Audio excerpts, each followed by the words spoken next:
I don't even know how and where to start, no?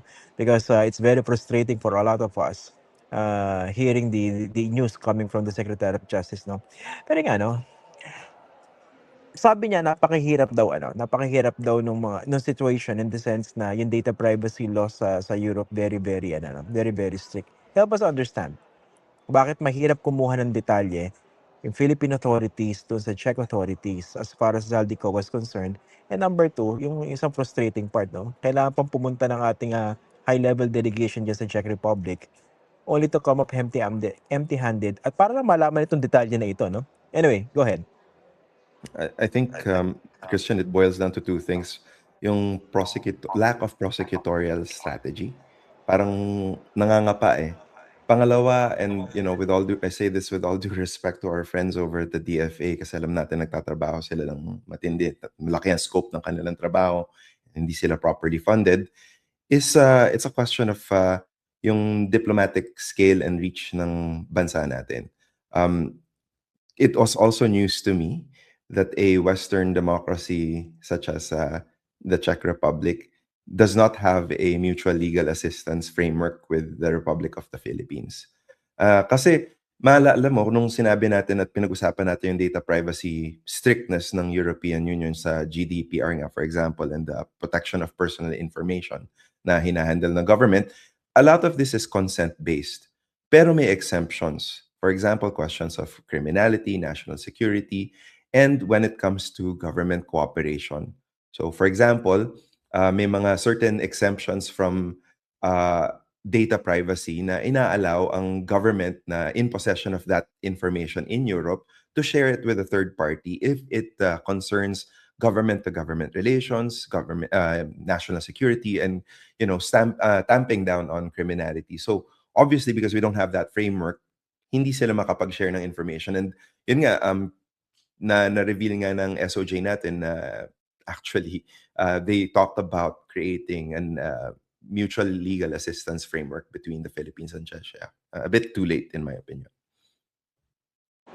Yun nga ngayon pa natin pag-uusapan yan Pero ito nga kasi nga medyo parang bordering on the outrageous Tsaka talaga, yung mga detalye lumabas One example, meron na rin silang actionable intelligence na nasa Schengen area pa itong si Zaldico.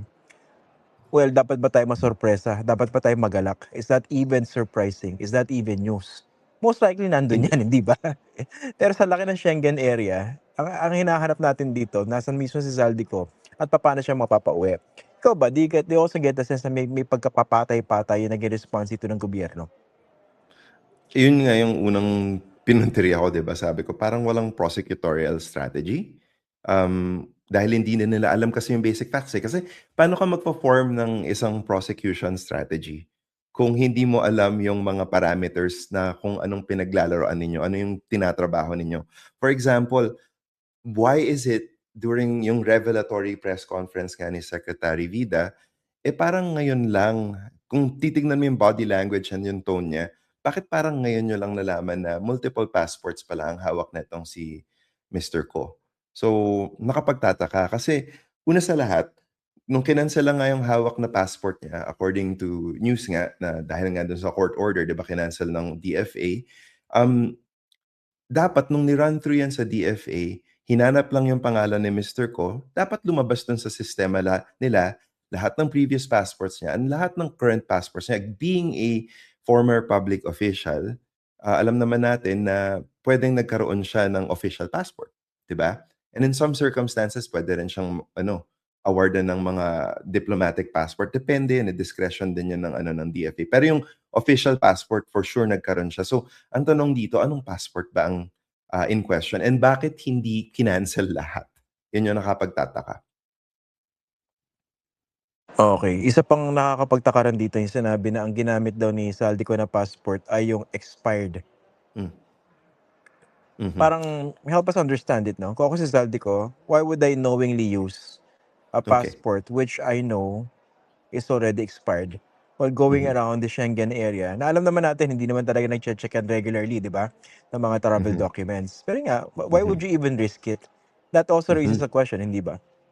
Di ba yun yung unang tanong ng tanga? Bakit nga ba? bakit ka gumalaw? Bakit? And may reason yun. Pero beyond the motivation, so ni-roadmap ko, iniisip ko yung scenario na pwedeng ganun yung nangyari. Bakit yung expired yung dala-dala niya? Well, first of all, siguro ayaw niya makumpiska yung original na technically on its face valid pa na maaaring kinansela unless meron siyang isa pang dokumento na hindi kinansela ng DFA.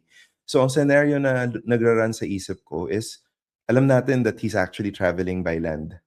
That much is cleared from the press conference ni Secretary Vida na alam nga daw nila kung sino yung driver, alam din nila yung license plate ng kotse, at alam nila kung saan galing at saan papunta. Anyway, so in other words, if you're doing land travel, napag-usapan na rin natin to in a previous discussion na hindi talaga ganun ka-strict yung pag-screen ng mga private vehicles. Usually mga modes of public transportation lang.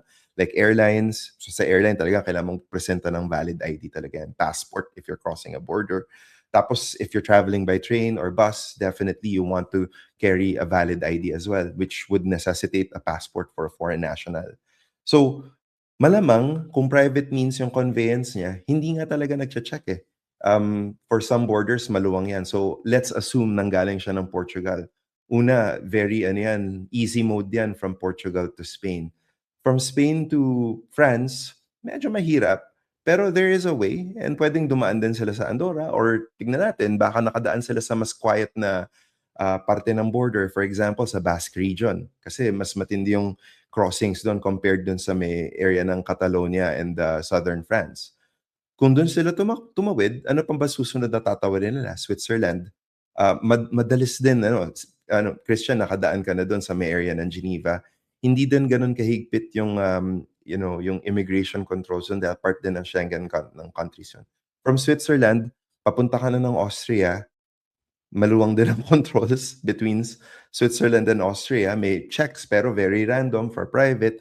So from Austria, may land border na to the Czech Republic. Diba? So mapag-connect natin yan. And in that instance, so kung ganito yung motivation ko, magka-travel ako by land, baka hindi ko dadalhin yung mga kailangan kong pwedeng balikan. So for example, yung nag-iisa kong valid passport on its face, iwan ko siguro sa Portugal. Tapos dalhin ko na lang, ito na lang just in case, kung talagang maipit ako, pwede ko ipakita tong expired passport. Tapos kung sakali, ay nakalimutan ko yung yung tamang passport ko. Ito po yung scan ng passport ko, nung valid. Sorry po, sorry po.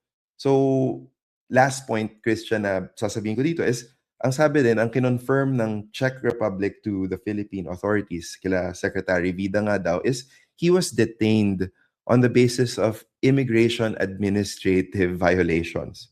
So, ito nga yung 'di ba, favorite line na pang-split ng hairs ni Mr. Roque na hindi daw arrested. Yeah, it's true. Pero na-detain siya. Pero yun nga, again, like, from the average person's perspective, pareho lang naman yun, 'di ba? So, parang huwag tayong maglokohan. Pero yun nga, yun yung scenario na nakikita ko na potentially na nag-roll out dito.